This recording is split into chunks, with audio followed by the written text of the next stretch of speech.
Imagine walking down a sun-baked street in the year 79 AD. The air smells of salty sea breezes mixed with freshly baked bread from the corner bakery.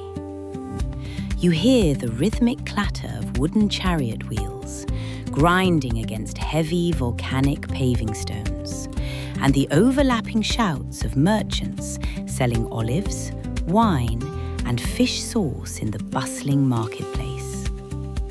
This is Pompeii, a vibrant, wealthy resort city. It's a place where Rome's elite come to escape the city heat, lounging in grand villas adorned with brilliant blood-red frescoes and intricate mosaic floors.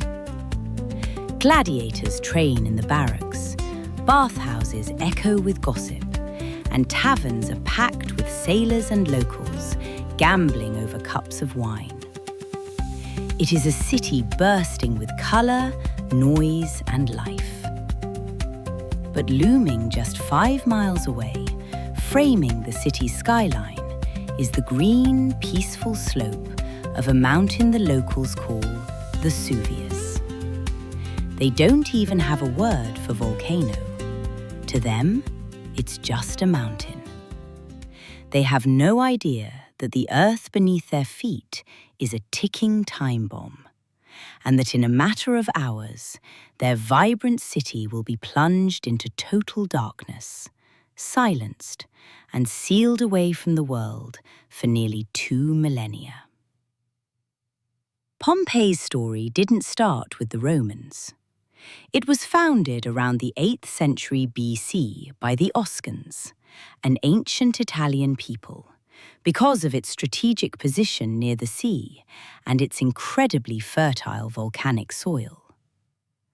Over centuries, it was influenced by the Greeks and the Etruscans, before finally falling under Roman control in 89 BC.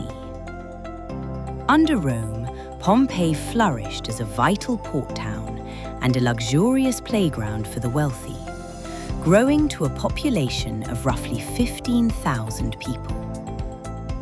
The turning point came in the late summer of 79 AD.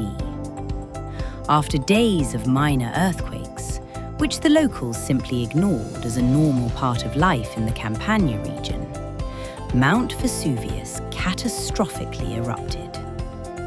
It blew its top with the thermal energy of 100,000 atomic bombs, shooting a deadly column of ash, pumice, and toxic gas 20 miles into the stratosphere.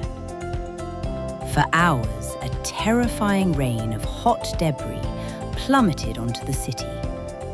Many fled, but thousands stayed behind, taking shelter. The fatal blow came the next morning, when superheated avalanches of gas and ash, known as pyroclastic flows, surged down the mountain at 100 miles per hour, instantly killing anyone left in the city. Pompeii was buried under nearly 20 feet of ash and pumice, effectively erased from the map. It sat undisturbed until 1748, when a surveying engineer accidentally uncovered it.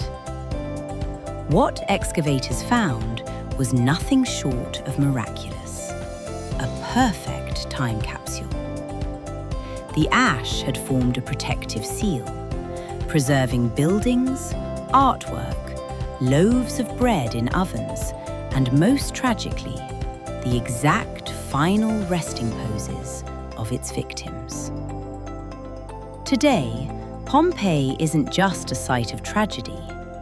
It is the single greatest window we have into the daily life of the ancient Roman world.